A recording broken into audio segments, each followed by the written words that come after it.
Hi there. This is Fierce Encouragement, and my name is Mark Walker. I want to welcome you to this podcast and welcome to those of you that are watching. What does fierce encouragement mean? To me, it means we tell the truth. We take responsibility for our actions and our lives. And we also choose that next best right step, even and especially when we don't feel like it. Now, this is episode number 62 of Fierce Encouragement, and it sounds strange to say that. Uh, it's been one of the more satisfying things to create the past couple of years, this podcast, not only to connect with you, but to share ideas and share things that have worked for me, to share my story, and to get that feedback from you on what's working in your life. In this episode, I wanted to talk about something that's a little bit quieter than motivation and productivity hacks, but it's far, far more impactful and powerful in our lives. And that's energy and intention, kind of like that energy of setting your mind up right, getting your mindset in a good place. And it really kind of came from this idea of how we look for those big wins or those big gains, even myself. And in the process, we walk past those small moments where we can make some progress. And that takes courage and encouragement. So I'm recording this after a long winter walk. And today, in the last couple of days, actually the last few days, have been some of those gray uh, northern Great Lakes, Midwest walks where it takes, at least for me, it takes a discipline just to get outside.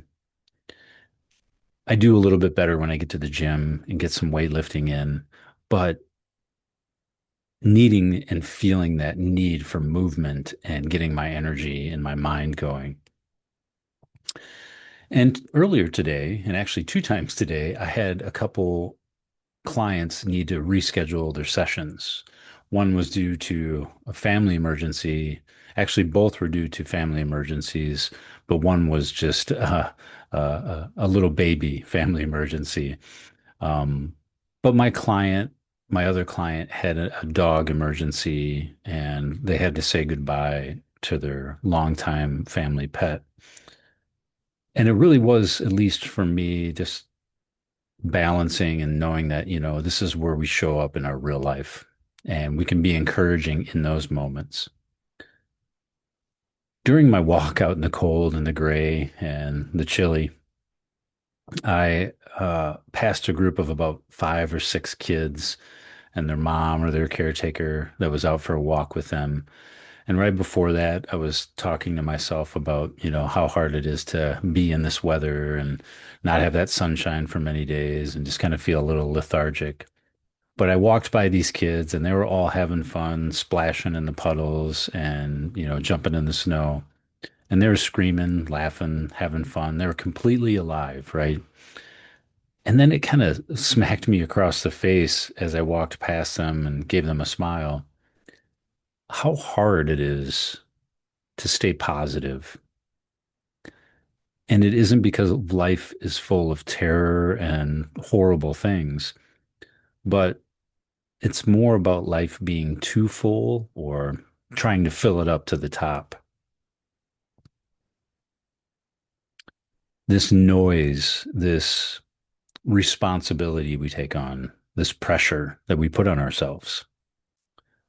Because even good things, even positive things can drain us. I've also been sitting with the topic and learning about the topic of shame lately.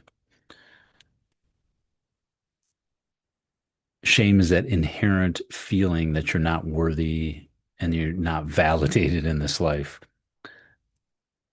And there's some great leaders that have done a course with and a book through that we use that shame and that working on ourselves to really feel our way through it and feel how we might be like, at least for me, sabotaging ourselves at certain points. Maybe we see some success, but then we pull back, or maybe we just regress constantly and kind of do the opposite of fierce encouragement, apathetic, giving up. But we look at shame and we work with our shame, not in a dramatic, uh, self-abusive way, but in a practical and healing and in an adult way, in a sense. And really, truly, there is something that I've been learning as I go through this work.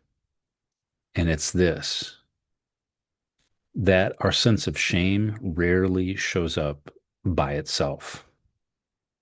Shame is what they call a binding emotion.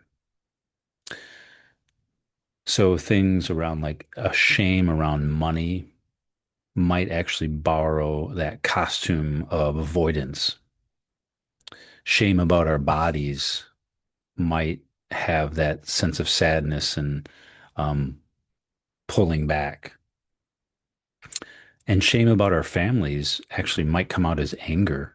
In fact, that's what the instructors in the class I'm taking talk about, that a lot of times, especially with men, our anger is hiding a deeper sense of shame and a sense of unworthiness. And really, if we don't have uh, our skill of awareness and mindfulness kind of plugged in, we won't notice how we get hijacked and hooked when that shame comes up with that emotion. So we might think we're just tired or distracted or unmotivated. But what's really kind of going on is that emotion is connected to some general sense of shame. It's feels personal, and it feels like kind of contained in our own being. And for me, one of my older stories is around money and structure and organization, because there's a story that I have, a belief that is ingrained in my core that I'm bad at it. And there's also something about how being a business owner somehow makes us less than human. And that story doesn't really make me evil or broken or, a lost cause, but it does make me feel inconsistent. That shame and avoidance around money and getting organized, it makes me feel inconsistent in my life. And inconsistency loves escape. Awareness doesn't mean judging this or ourselves. It does mean noticing it, though, not taking it personally, but taking it as a place to work on and to be productive or more productive at. I recently revisited a talk I gave out and I connected with another leader on around quantum thinking. And this kind of changes the subjects a little bit, but I really don't care because I think it plugs in to what we're doing here. Now, I really don't care about the idea of label or the mask or the writing of quantum thinking. I do care about how it works and how we can put it into action. And the really one core idea here is simple, that every thought and every action and every conversation that we have, it carries a tone or a vibration, not just the words, the energy. And you probably have heard this and know this, but we communicate far, far more through our nervous system and our body language than our vocabulary. And if you don't know that, check it out, do some research. But the tools are really clear right here. And the work we need to do is something that we can bring onto the or a gymnasium floor right at this point. So here are five practical ways to work with that energy and that moment to moment communication that's past words in a sense. So number one, know that your feelings emit a frequency. Movement, laughter, stillness. These aren't self-care luxuries in a sense. They change your internal signaling or your internal frequency. So, number one, know that your feelings emit a frequency. Kind of going back to the shame work, if we come into coaching calls or into interviews or into a conversation with our kids and we have a big sense of shame, maybe bound to some anger or some depression, we will emit that frequency in that connection or in that time with that person or persons. So remember that feelings emit a frequency. Number two, set an intention before you fix or take action. So instead of forcing that positivity at yourself or at others, back up, slow down. First, start accepting what's there. Really, just accept what emotion, what feeling is there, and choose to align to something that's a little more steady than just emotion. Choose to align with something deeper, maybe a virtue, something like, can I be curious here? So set that intention before fixing, which is the second tool or second method that you can really use to clean this up. The third kind of quantum thought or quantum idea is shift towards what lights you up. Go towards what gives you bliss. And we're not talking about hedonic, always indulging in the rich food and the things that, can affect our body, but it's more about what lights you up from inside. Again, not someday, but today. What lights you up 1 more% today? Maybe it is that walk, or maybe it's slowing down and doing some prayer or some journaling, or making sure you get that workout in. So, what lights you up? Shift towards that. The fourth tool or method or idea that you can get from this quantum thinking is to pay attention to who you hang around. Now, this isn't new. You might have heard it. We're the average of the five people we hang around most. But ask yourself, do a little audit or a check in with yourself as we go into this new year or wherever you find yourself in this moment. Who isn't really impressing you lately? And is there a friend or a group of friends or a community that helps you feel clear and excited and motivated when you leave? And it could be something as simple as a workout group or going to a yoga session. Those are really powerful, positive ways to tune in and to remember that that energy you collect when you're around people like that are there to better themselves is very, very powerful. The fifth idea, the fifth tool that I want to share from this quantum thinking, and I think it's the big one for me at least, is standing strong in this desire. It's this idea that our focused awareness, our focused intention beats willpower every time. Willpower is finite.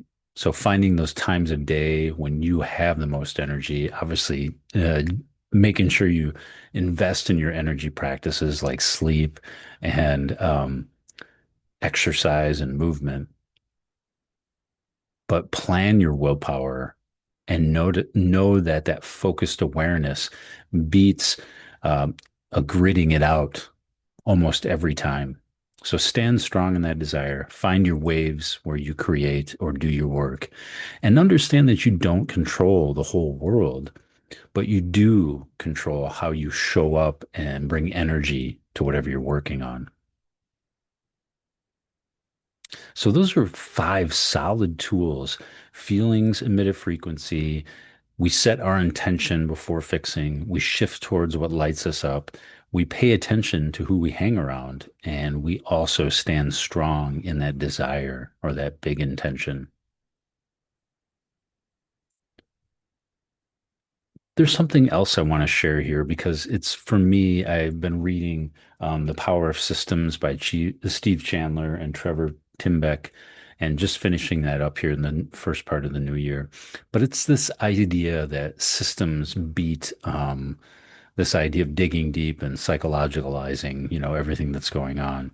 So this connects to something deeply that I've been reading about systems and methods and frameworks. If you don't like the results you're getting in your life, stop attacking your character or hating yourself. Can you go back to a fierce encouragement of yourself? We're really good at attacking ourselves and berating ourselves. I don't know about you, but I'm pretty darn good at it.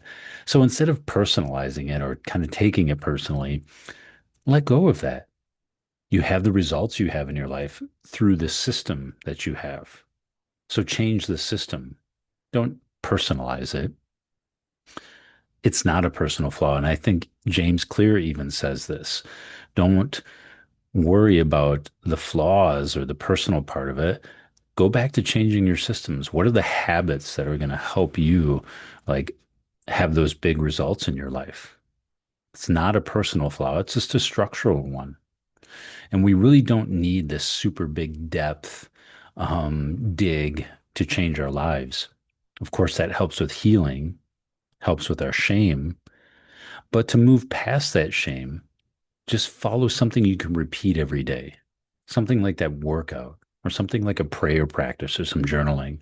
Maybe take a walk every day, or maybe do a short money check in once a week. Maybe, and this is a big one for me, is setting that digital sunset. When will I power down the TV and the phones and the iPads and get ready for bed?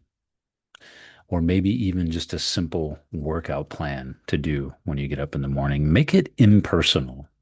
In fact, make it even boring, but make it something that you can work and do every day. So here's the habit I'm practicing. Practicing showing up and setting that intention before I sit down to write or before I head into a coaching session.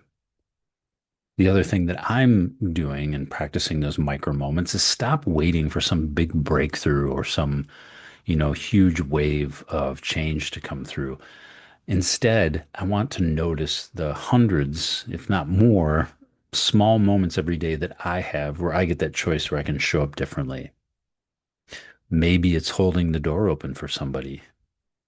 Maybe it's just recognizing that I don't have to let that go. I can have that positive intention for somebody in my community, or even thinking about myself tomorrow.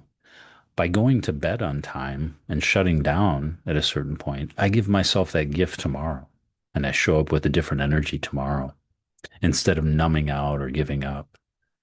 Because I think this is how that entropy decreases.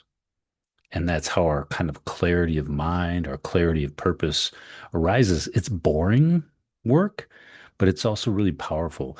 Micro moments of connection and productivity are so much more important than these big breakthroughs that we're always seeking.